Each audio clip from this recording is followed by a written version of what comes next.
India mix news व प्रेरा दर्पण साहित्यिक व सांस्कृतिक मंच के सौजन्य से प्रसारित हिंदी व्याख्यान माला की लाइव प्रस्तुति में हिंदी साहित्य के सुधी पाठकों को डॉक्टर राकेश कुमार तिवारी की तरफ से स्वागत, वंदन व अभिनंदन। कार्यक्रम का प्रारंभ हम सर्वप्रथम सरस्वती वंदना से करेंगे। मां शारदे तुम्हें आना होगा, बीड़ा मधुर बजाना होगा।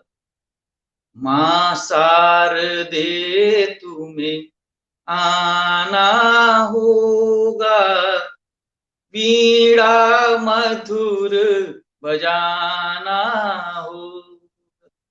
मेरे मन मंदिर में मैया आना होगा, मां शारदे तुम्हें आना होगा, बीड़ा मधुर बजाना होगा।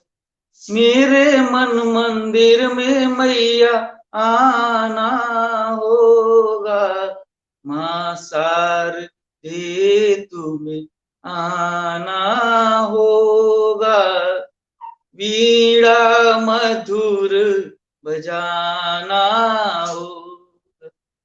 सारे गामा पाधा निस मैया मैं तो जानू ना, सात स्वरों को मैया मैं तो पहचानू ना। कीर्तन में मैया तुम्हें आना होगा, बीड़ा मधुर बजाना होगा। मां शारदे तुम्हें आना होगा, बीड़ा मधुर बजाना होगा। तू ही अम्बे तू ही दुर्गा तू ही महाकाली है, तू ही अम्बे तू ही अम्बे तू ही दुर्गा तू ही महाकाली है। भक्तों की मेरी अम्बे मैया करती रखवाली है। ज्योति में तुमको समाना होगा, बीड़ा मधुर बजाना होगा। मां शारदे तुझे आना होगा, बीड़ा मधुर बजाना होगा। तेरे बिना मैया मेरी साधना अधूरी है, सबसे पहले मैया तेरी वंदना जरूरी है। ताल से ताल मिलाना होगा, बीड़ा मधुर बजाना होगा। मेरे मन मंदिर में मैया आना होगा, बीड़ा मधुर बजाना होगा। मां शारदे तुम्हें आना होगा, बीड़ा मधुर बजाना होगा। आज हमारी प्रस्तुति है महान कवि व लेखक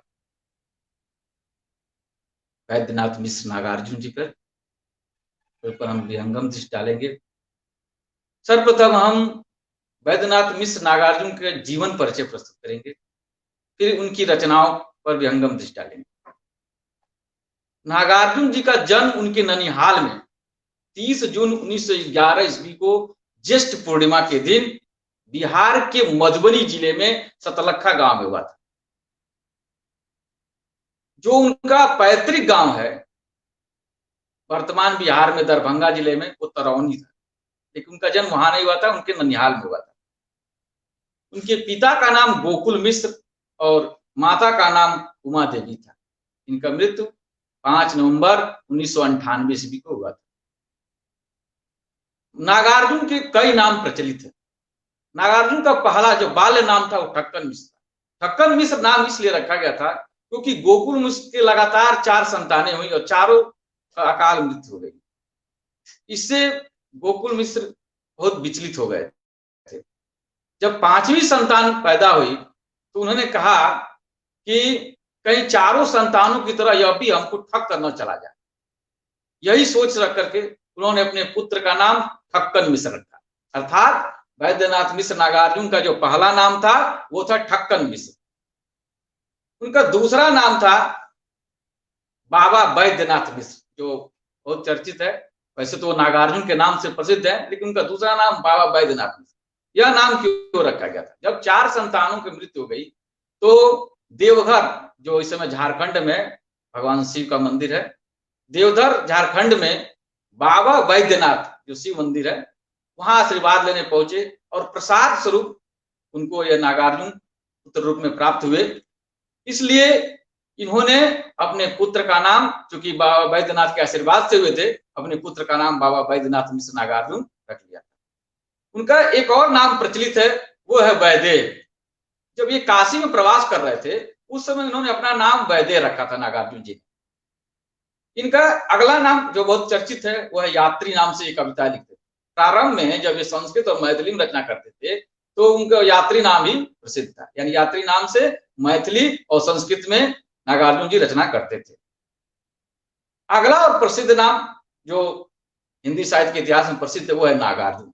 यह नाम कैसे पड़ा कि बाबा वैद्यनाथ मिश्र जी एक बार अयोध्या नहीं, श्रीलंका गए और श्रीलंका में 1936 ईस्वी में परवेड़ जाकर के बौद्ध धर्म की शिक्षा लिए तथा प्रसिद्ध बौद्ध दर्शन शून्यवाद के प्रतिष्ठापक आचार्य नागार्जुन के नाम पर उन्होंने अपने माध्यमिक कार्यक्रम में जो माध्यमिक मत उन्होंने प्रस्तुत किया था, आप लोग जानते होंगे कि नागार्जुन प्रसिद्ध बौद्ध विद्वान थे।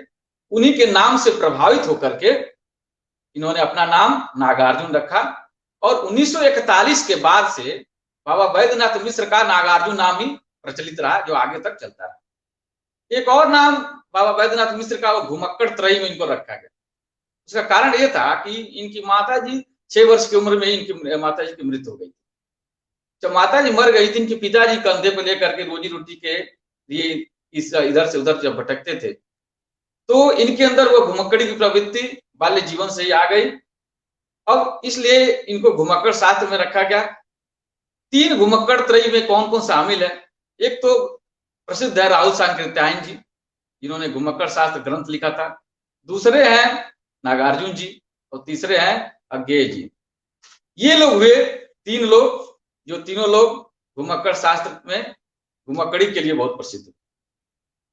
अब हम नागार्जुन के ग्रंथों पे थोड़ा प्रकाश डालेंगे। नागार्जुन की प्रथम रचना कौन है? नागार्जुन की जो पहली प्रकाशित रचना है एक मैथिली कविता थी जो 1929 ईस्वी में लहरिया सराय दरभंगा से प्रकाशित हुई थी।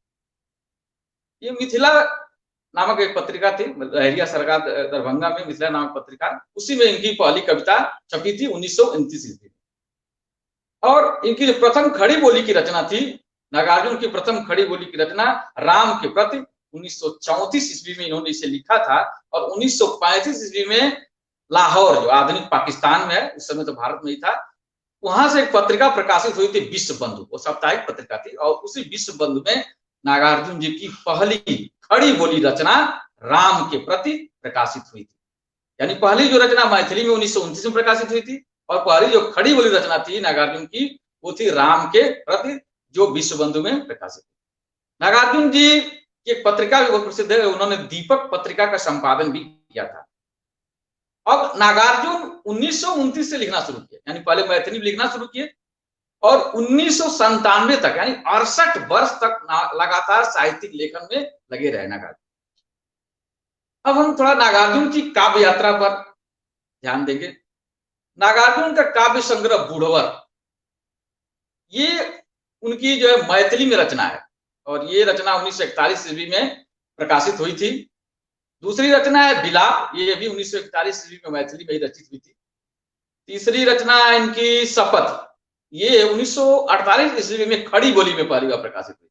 यानी कि जो पहली रचना उनकी जो है काव्य संग्रह बूढ़वर, ये 1941 में मैथिली में था, और पहली खड़ी बोली रचना ये 1948 ईस्वी में शपथ नाम से प्रकाशित हुई।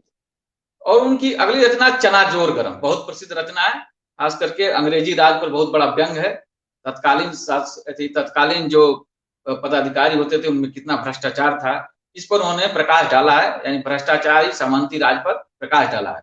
ये रचना उनकी 1952 ईस्वी में खड़ी बोली में प्रकाशित हुई। उनकी अगली रचना है युग धारा, ये 1953 ईस्वी में खड़ी बोली में प्रकाशित हुई थी।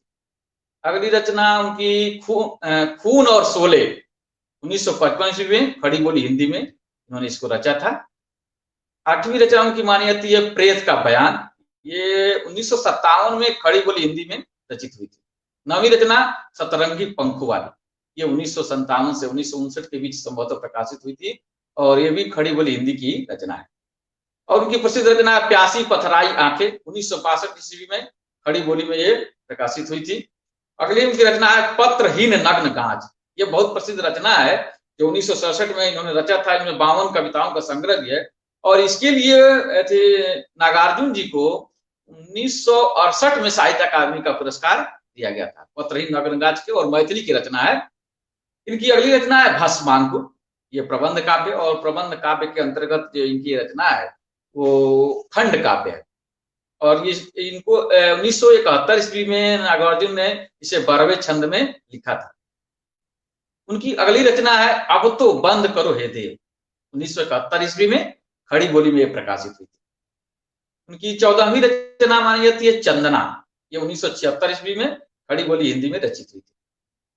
15वीं रचना बहुत प्रसिद्ध रचना है खिचड़ी विप्लव देखा हमने, खिचड़ी विप्लव देखा हमने, ये 1980 में रचित हुई थी, और ये भी खड़ी बोली का काव्य संग्रह माना जाता है। अगली इनकी रचना है हजार हजार बाहों वाली, ये 1981 ईस्वी में ये भी खड़ी बोली की रचना है। उनकी अगली रचना है पुरानी जूतियों का कोरस, 1983 ईस्वी में हिंदी खड़ी बोली में रचना हुई थी। अगली है रत्नगर, 1984 ईस्वी में खड़ी बोली में इसकी रचना की गई थी। उनकी 19वीं रचना है ऐसे भी हम क्या और ऐसे भी तुम क्या, ये 1985 ईस्वी में खड़ी बोली में हिंदी में रचित हुई थी। इसमें उन्होंने काफी व्यंग और हास्य का पुट रखा है। और इनकी 20वीं रचना जो मानी जाती है आखिर ऐसा क्या कह दिया मैंने, आखिर ऐसा क्या कह दिया मैंने, ये 1986 ईस्वी में खड़ी बोली में प्रकाशित हुई थी। इनकी 21वीं रचना मानी जाती है इस गुब्बारे की छाया में, 1989-90 में खड़ी बोली में प्रकाशित हुई थी। इनकी अगली रचना है भूल जाओ पुराने सपने, ये भी 1994 में खड़ी बोली में रचित हुई। अगली इनकी रचना है पता है कौन सी रचना, अगली रचना है पका है कटहल, ये 1995 में खड़ी बोली में प्रकाशित हुई। और इनकी आखिरी जो काव्य संग्रह है अपने खेत में 1997, जैसा कि हमने आपको बताया है 1929 ईस्वी में जो रचना थी वो पहली रचना थी, और 1997 में उनकी आखिरी रचना जो अपने खेत में 1997 में उन्होंने रचा था। अब उनकी कविताओं पर थोड़ा प्रकाश डालें, ये तो इनकी काव्य संग्रह थे। कविताओं में उनकी एक रचना है हरिजन गाथा, ये बहुत प्रसिद्ध हुई थी। इसमें नागार्जुन जी ने विशेषकर दलित उत्पीड़न की समस्या को उजागर किया था। उनकी अगली रचना है सिंदूर तिलकित भाल, ये भी उनका काव्य है, और ये भी व्यंग काव्य काफी प्रसिद्ध हुई थी। और एक और उनका व्यंग काव्य आओ रानी, ये भी उनका व्यंग काव्य है। विजयी के वंशीधर, काले काले सालबनों के न्यूली टापू में, वह कौन था, शासन की बंदूक, तीन बंदर बापू के, प्रत्यावर्तन, क्या अजीब नेचर पाई, आओ प्रिया आओ, सिंधु नद पछाड़ दिया मैंने, कालिदास, चुनाव प्रहसन, बादल को घिरते देखा है, तुम्हारी दंतुरित मुस्कान, अकाल और उसके बाद, ये उनकी बहुत प्रसिद्ध रचना है। इसको कई बार माध्यमिक शिक्षा चयन बोर्ड और अन्य परीक्षाओं में पूछा गया है कि अकाल और उसके बाद की रचयिता कौन है, तो ये नागार्जुन की बहुत ही प्रसिद्ध कविता है अकाल और उसके बाद। उसकी अगली रचना है प्रतिहिंसा और स्थायीवाद, ये नागार्जुन को की बहुत फेमस रचना है, और इसे नागार्जुन साहित्य का मैनिफेस्टो भी कहा जाता है। नागार्जुन ने कहानी संग्रह भी लिखा है। उनकी जो प्रसिद्ध कहानी संग्रह है आत्मसम्मान में चंदा तेरे, ये 1982 ईस्वी में प्रकाशित हुई थी। उनका अगला है निबंध संग्रह अन्नहीनम क्रियाहीनम, बहुत प्रसिद्ध रचना है, 1983 ईस्वी में उन्होंने लिखा है। अन्नहीनम क्रियाहीनम। अगली रचना है बम भोलेनाथ, ये भी उनका जो है निबंध संग्रह है, जो 1987 में प्रकाशित हुआ था। उनके एक संस्मरण भी बहुत प्रसिद्ध हुआ, एक व्यक्ति एक युग, 1963 ईस्वी में उनका यह संस्मरण प्रकाशित हुआ। ये तो कुछ छोटी छोटी सी रचनाएं हैं। अब थोड़ा उनके काव्य विमर्श पर ध्यान दें। नागार्जुन जी ने राजनीतिज्ञों पर व्यंग बहुत किया है, राजनीतिक पार्टियों पर भी व्यंग बहुत किया है और राजनीतिज्ञों पर उन्होंने बहुत सा व्यंग प्रस्तुत किया है। उन्हीं व्यंग रचनाओं में से मैं उनकी कुछ कविताओं को सोदाहरण प्रस्तुत करूंगा, जिसमें उनके व्यंगों का समावेश हमें दिखता है। जैसे अक्सर गांधी जी के नाम को लेकर के कांग्रेस पार्टी काफी प्रचार करती रहती है, तो नागार्जुन जी ने कहा कि गांधी के नाम का दुरुपयोग क्यों किया जाता है कांग्रेस पार्टी के द्वारा, और कांग्रेस पार्टी को उन्होंने लताड़ते हुए कहे। घंटा नाम की एक कविता लिखी थी, उसमें लिखा है गांधी जी का नाम बेचकर बतलाओ कब तक खाओगे, यम को भी दुर्गंध लगेगी, नरक भला कैसे पाओगे। गांधी जी का नाम बेचकर बतलाओ कब तक खाओगे, यम को भी दुर्गंध लगेगी, नरक भला कैसे जाओगे, नरक में भी तुमको ठिकाना नहीं मिलेगा। ऐसा उन्होंने कांग्रेस पार्टी को व्यंग करते हुए नागार्जुन जी ने लिखा था, क्योंकि ऐसा माना उन्होंने कि कांग्रेस पार्टी गांधी जी का नाम का दुरुपयोग करती है। नागार्जुन वैसे यथार्थ चेतना और लोक दृष्टि के कवि हुए, और आजादी के बाद भारत की यथार्थ तस्वीर भी उन्होंने प्रस्तुत की है। लिखते हैं कि देश हमारा भूखा नंगा घायल है बेकारी से, मिले न रोटी रोजी भटके दर दर बने भिखारी से, जमींदार है साहूकार है बनिया है व्यापारी है, अंदर अंदर विकट कसाई बाहर खद्दर धारी है, और खादी ने मलमल से अपनी साठ गांठ कर डाली है। इस पर उन्होंने राजनेताओं पर भी व्यंग किया है कि किस तरह से साठ गांठ किया जाता है, साठ गांठ करके हमारे देश को लूटा जा रहा है। इतना ही नहीं, उद्योगपतियों पर उन्होंने व्यंग किया है। बिड़ला टाटा डालमिया की 30 दिन दिवाली है, बिड़ला टाटा डालमिया की 30 दिन दिवाली है, यानी कि ये उद्योगपति लोग हैं वो भी गरीबों को ही लूटने में लगे होते। यहाँ कुल मिलाकर के नागार्जुन जी ने राजनीतिज्ञों और धनवान उद्योगपतियों के साठ गांठ को चित्रित किया है। उन्होंने एक भ्रष्टाचार पर भी व्यंग किया है, जो तमाम हमें आपसों में भ्रष्टाचार देखने को मिलता है। उस पर नागार्जुन ने बहुत अच्छा एक व्यंग प्रस्तुत किया है कि राम राज्य में अब की रावण नंगा होकर नाचा है, सूरत सकल वही है भैया, बदला केवल ढांचा है। ये उनकी प्रसिद्ध भ्रष्टाचार पर व्यंग रचना मानी जाती है। अकाल और उसके बाद, जो मैंने बताया था कि अकाल और उसके बाद बहुत प्रसिद्ध रचना है, तो कई बार माध्यमिक शिक्षा चयन बोर्ड है और अन्य परीक्षाओं में पूछा गया है। उसमें उन्होंने भूख का चित्रण किया है, किस तरह से भूख से लोग मर रहे हैं, लोगों के पास अन्न दाने नहीं है, स्थिति क्या है कि चूल्हे चौके तक बंद हो गए। उस पर एक उनकी प्रसिद्ध कविता है, कई दिनों तक चूल्हा रोया चक्की रही उदास, कई दिनों तक चूल्हा रोया चक्की रही उदास, और कई दिनों तक कानी कुतिया सोई उनके पास। इसे एक बार सुने कि कई दिनों तक चूल्हा रोया चक्की रही उदास, और कई दिनों तक कानी कुतिया सोई उनके पास, कई दिनों तक लगी भीत पर छिपकलियों की गश्त, और कई दिनों तक चूहों की भी हालत रही शिकस्त। इस प्रकार उन्होंने भूख और गरीबी का चित्रण किया है। वास्तव में नागार्जुन जो है वो यथार्थ जीवन के चित्रण में बहुत अग्रणी रहे, और उन्होंने इसे प्रस्तुत करने के साथ साथ जो व्यवस्था है, हमारी जो व्यवस्था है सरकारी व्यवस्था, उस पर चोट भी किया है। उस समय उनके गांव का जो प्राथमिक विद्यालय था उसकी स्थिति बहुत खराब थी। उन्होंने अपने गांव के प्राथमिक विद्यालय पर ही एक कविता लिखी है, जिस पर उन्होंने प्राथमिक विद्यालय की दयनीय स्थिति का चित्रण किया है, क्योंकि हम भी प्राथमिक शिक्षा से ही संबंधित हैं। तो हमें ये कविता बहुत अच्छी लगी नागार्जुन की, जिसे मैं प्रस्तुत कर रहा हूं। खून खाए सहतीरों पर 12 खड़ी विधाता बाँचे, खून खाए सहतीरों पर 12 खड़ी विधाता बाँचे, फटी भीत है छत चूती है, आले पर बिस्तुइया नाचे, बरसाकर बेबस बच्चों पर मिनट मिनट में 5 तमाचे, इसी तरह दुखरन मास्टर गढ़ता है आदम के साथ। पुनः मैं इस कविता का पुनः दोहराना चाहूंगा, क्योंकि उनकी बहुत प्रसिद्ध रचना है कि खून खाए सहतीरों पर 12 खड़ी विधाता बाँचे, फटी भीत है, छत चूती है, आले पर बिस्तुया नाचे, वर्षा कर बेबस बच्चों पर, मिनट मिनट में 5 तमाचे, इसी तरह दुखरन मास्टर गढ़ता है आदम के साथ। वैसे तो आज तो हमारी सरकार जो है कायाकल्प योजना के तहत प्राथमिक विद्यालयों में तमाम सुधार किए हैं। अब वो स्थिति हमारे यहाँ नहीं है। उत्तर प्रदेश में तो तमाम सुधार माननीय मुख्यमंत्री और माननीय प्रधानमंत्री द्वारा किया गया है और लगातार कायाकल्प योजना के तहत विद्यालयों का विकास किया गया है। अब नागार्जुन ने अपने लिए भी एक पंक्ति कहा है कि जन धन जन जन में ऊर्जा भर दे, जन जन में ऊर्जा भर दे, मैं उद्गाता हूं इस रवि का। मैं उस जन जन में ऊर्जा भरने वाले कवि हैं और मैं इस रवि यानी ईश्वरी मंडल का उद्गाता। नागार्जुन कोटि कोटि जन के कवि भी कहे गए हैं जो अपनी भाव प्रदर्शन और व्यंग रचना के लिए ही प्रसिद्ध है। बापू के भी ताऊ निकले, उनके बापू पर एक कविता है, बापू के लिए, बापू के प्रति उनकी कविता है। उसमें लिखते हैं कि बापू के भी ताऊ निकले, तीनों बंदर बापू। आप लोग देखे होंगे 3 बंदर के जो चित्र है, आंख बंद किए हुए, कान है, इस तरह से वो चित्र प्रदर्शित किया गया है। वही उसी पर ये कविता लिखी गई है, बापू के भी ताऊ निकले, तीनों बंदर बापू के। उनकी जो सिंदूर तिलकित भाल रचना है, ये भी उनकी बहुत प्रसिद्ध है। इसमें उन्होंने अपनी पत्नी के साथ साथ अपने पूरे गांव को याद किया है, अपने पूरे स्वजनों को याद किया है और कहते हैं याद आते स्वजन, याद आते स्वजन, जिनकी स्नेह से भीगी अमृतमयी आंख है। हमने अभी तक उनकी काव्य रचनाओं का ही वर्णन किया है। अब थोड़ा हम उनके उपन्यासों के बारे में देखते हैं।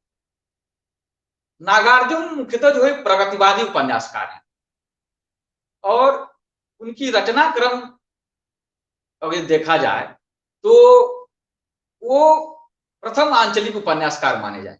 वैसे तो ये माना जाता है कि फणीश्वर नाथ रेणु जी आंचलिक उपन्यासों के जनक हैं, जैसा उनका मैला आंचल जो प्रसिद्ध उपन्यास है फणीश्वर नाथ रेणु का।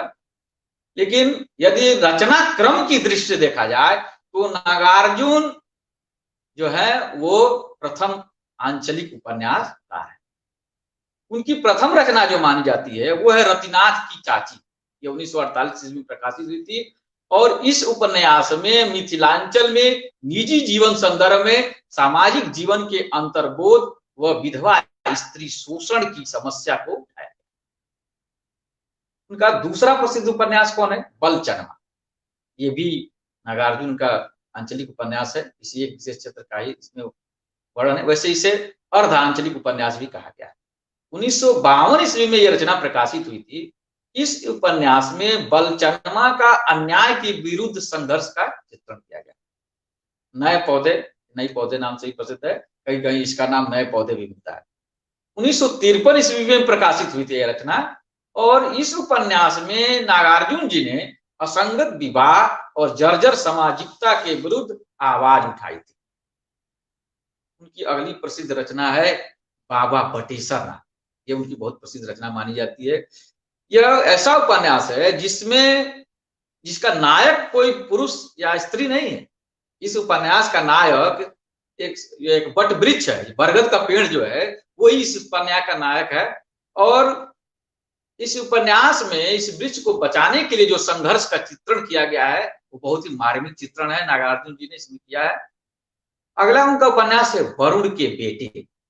1957 ईस्वी में यह प्रकाशित रचना है और इस उपन्यास में नागार्जुन ने मछुआरों की संघर्ष की कथा का वर्णन किया है। नागार्जुन जी का अगला उपन्यास माना जाता है दुख मोचन। दुख मोचन 1957 में प्रकाशित हुआ था और इस उपन्यास में ग्रामीणों की आधुनिक समस्या का चित्रण किया गया है। अगली रचना माना जाता है उनकी उग्रतारा। ये 1963 ईस्वी में प्रकाशित हुई थी और इस उपन्यास में उन्होंने उंगनी, एक जो महिला पात्र है उंगनी, और कामेश्वर, इन दोनों के प्रेम कथा का निरूपण किया गया था।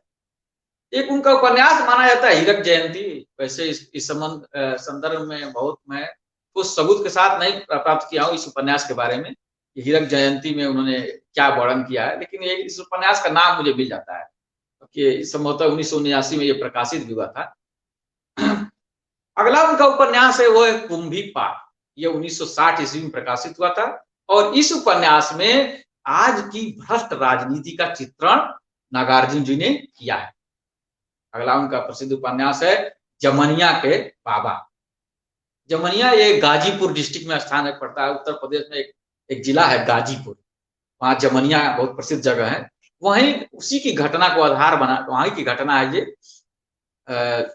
यानी कि ये अंचल विशेष के लिए बहुत प्रसिद्ध उपन्यास है जमनिया का बाबा। इस उपन्यास में उन्होंने जमनिया में जो मठ रहता है उस मठ में भ्रष्टाचार कितना व्याप्त है उसी को इन्होंने इस उपन्यास में उजागर किया है। उनका 10वां उपन्यास माना जाता है इमरतिया। इमरतिया 1968 ईस्वी में प्रकाशित माना जाता है। और इस उपन्यास में समाज के बहुला यानी दुष्ट और धूर्त किस्म के लोगों का पर्दाफाश उन्होंने किया है। उनका अगला उपन्यास माना जाता है पारो। यह तो वैसे मूलतः उन्होंने मैथिली में रचित किया था, 1946 ईस्वी में मैथिली में लिखा गया रचना है। ये उपन्यास था जिसे 1975 में नागार्जुन ने हिंदी में बाद में प्रकाशित कराया था। इस उपन्यास में उन्होंने विशेषतः बाल विवाह की समस्या को उठाया। उनका एक और उपन्यास माना जाता है जिस संबंध में मैं पूरा ठोस प्रमाण मुझे नहीं मिला है, उस उपन्यास को माना जाता है नौतुरिया, एक उपन्यास है जो संभवतः उन्होंने 1954 ईस्वी में लिखा था। अगला उनका प्रसिद्ध उपन्यास है गरीबदास। गरीबदास नागार्जुन ने 1990 ईस्वी से प्रकाशित किया था और वैसे इसको रचना मानी जाती है 1979 के आसपास की, लेकिन इसे 1990 में प्रकाशित किया। इसमें उन्होंने स्वतंत्र भारत के ग्रामीण जीवन के अंतर विरोधों का चित्रण किया था। इस प्रकार हमने उनके उपन्यासों के बारे में बताया और इसी के साथ मैं अपने कार्यक्रम को समाप्त करता हूं, विराम देता हूं। जय हिंदी, जय हिंद, जय भारत। धन्यवाद। शुभ रात्रि।